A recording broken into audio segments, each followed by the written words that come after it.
Attire befitting a priest. An article written by a priest of a parish of the Russian Orthodox Church abroad, published in Jordanville's magazine Orthodox Life, January and February 1991. In issue number 6 of the Russian Pastor, an article by Archpriest Boris Kazenko, "Do not associate yourself with this age," was printed. There he touched upon the question of whether or not priests should wear their cassocks or riasa. I would like to share a few thoughts on this matter. Very often, in the sphere of church laws and traditions, we, for one reason or another, allow ourselves to compromise these laws. In our society today, the reasons and circumstances for such compromises can seem very justifiable. However, the danger lies in the fact that any compromise can become habitual, and the compromised behavior then becomes the norm, giving rise to further compromises and a general degradation of standards. Father Boris very aptly describes this progression in his article. At a time when we are perhaps at risk of completely losing the ideal in the realm of priestly attire, it is fitting to review the church rules and directives concerning the attire of a priest, as well as look at some examples from contemporary life which shed light on this question. 1. The 27th Canon of the 6th Ecumenical Council states, "None who is counted with the clergy should dress inappropriately, when in the city, nor when traveling. Each should use the attire which was appointed for clergy members. If someone breaks this rule, he may be deprived of serving for 1 week." Here everything is clear. If you do not wish to wear priest clothing, do not dare to stand before the altar of God. 2.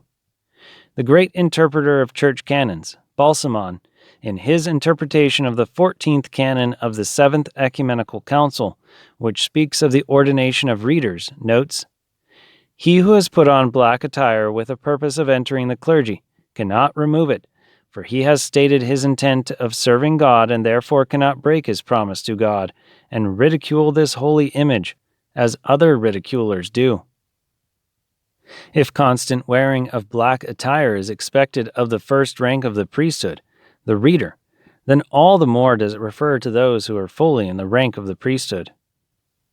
3. In the questioning period of the candidate before the ordination, the candidate to the priesthood, in the presence of his spiritual father, makes the following promise. "I promise to wear the clothing appropriate to my priestly rank, not to cut my hair nor my beard, for through such unseemly behavior I risk belittling my rank and tempting believers." Promise number 5. It is important to note here that, in confirmation of his promise, the candidate kisses the gospel and the cross and signs his name. 4. The 16th rule for the priests of the Russian Orthodox Church abroad says, "A priest who is fully supported by his parish and is given the opportunity not to work at a secular job should have the appearance of an Orthodox priest, that is, should have long hair, a beard, a riasa, wear a cross of a proper style, and not one he has thought of himself, and in his external appearance fully exemplify a true pastor."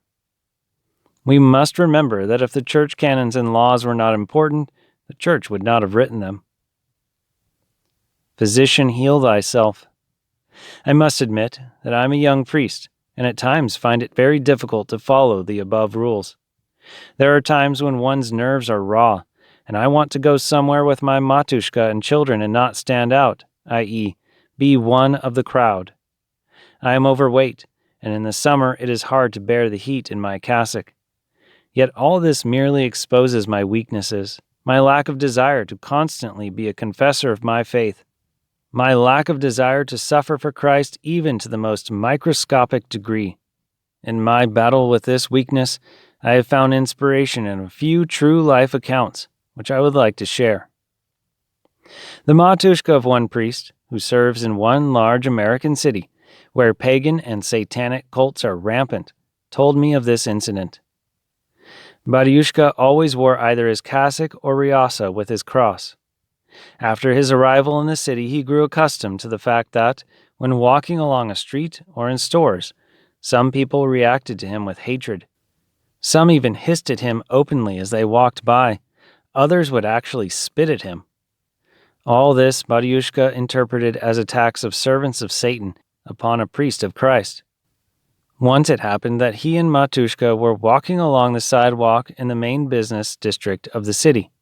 Suddenly, a woman who looked like a witch jumped out in front of him. She started to scream at him with a frightening voice of a sickly cat and gestured threateningly with her arms as if she wanted to scratch out his eyes. Then she immediately disappeared into the crowd. The priest and his wife made the sign of the cross and continued on their way, having grown accustomed to such occurrences. But then Matushka realized something. This time, for some reason, Batiushka was in secular attire. Nothing in his external appearance showed that he was an Orthodox priest. Even his long hair and beard were nothing exceptional in contemporary circumstances.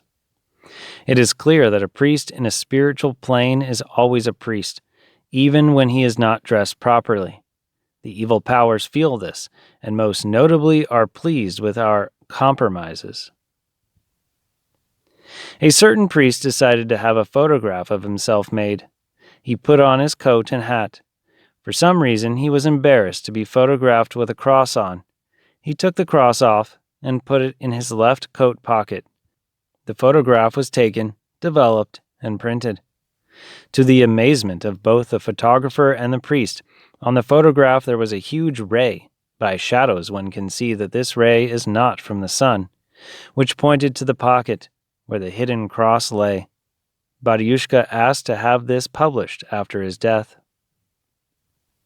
In a small parish of the Russian Church abroad, because of the size of the congregation, the rector holds a secular job. He works as a nurse in a local hospital. I was certain that he removes his cassock when he goes to work. However, to my surprise, I discovered that this Batiushka works in his cassock, putting a lab coat on top of it. This is regarded with respect by both medical personnel and the patients. Often many patients even request that the priest nurse take care of them.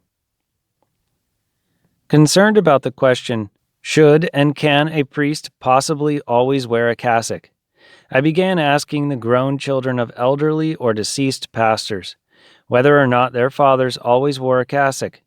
Almost everyone has answered in the affirmative, recalling that they rarely saw their father priest without a cassock. There are even cases where the children said that they never saw their father without a cassock.